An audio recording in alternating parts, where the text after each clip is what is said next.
What are some pill-free ways to improve your sex life?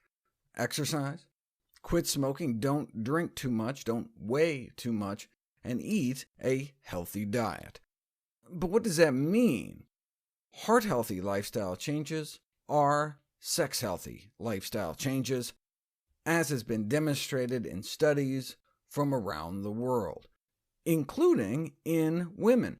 Sexual function in women is also significantly affected by coronary artery disease, atherosclerotic narrowing of blood flow through our arteries, including the arteries that supply our pelvis.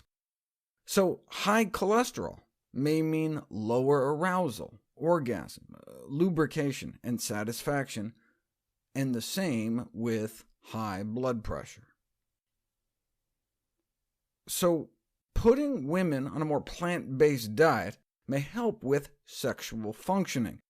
Researchers found that improvements in female sexual function index scores were related to an increased intake of fruit, vegetables, nuts and beans, and a shift from animal to plant sources of fat. And the same with men, a significant improvement in International Index of Erectile Function scores. In fact, the largest study on diet and erectile dysfunction found that each additional daily serving of fruits or vegetables may reduce the risk by 10%. But why?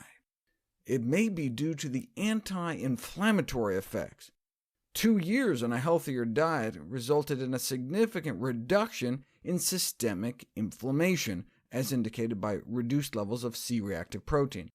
Fiber itself may play an anti-inflammatory role. Those who eat the most fiber tend to have significantly lower levels of inflammation in their bodies. The opposite was found for saturated fat, associated with an increased likelihood of elevated C-reactive protein levels.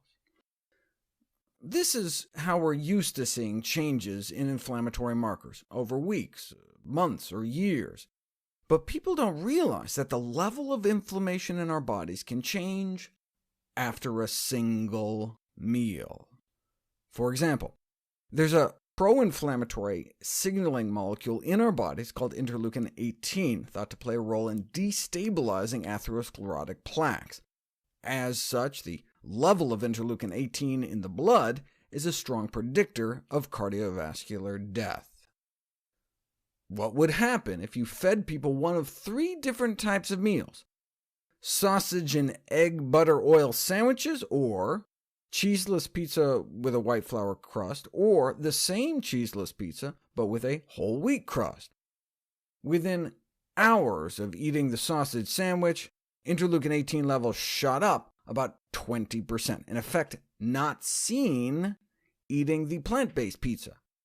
And those eating the whole food plant-based pizza had about a 20% drop in IL-18 levels within hours, reinforcing dietary recommendation to eat a diet high in fiber and starches and low in saturated fat to prevent chronic diseases. But the billions are in pills, not plants, which is why the pharmacology of the female orgasm is studied ever since 1972, when a researcher at Tulane University implanted tubes deep within the brain of a woman so he could inject drugs directly into her brain, and was able to induce repetitive orgasms. A man who had electrodes placed into similar parts of his brain was given a device for a few hours that allowed him to press the button himself to stimulate the electrode. He pressed the button up to 1,500 times.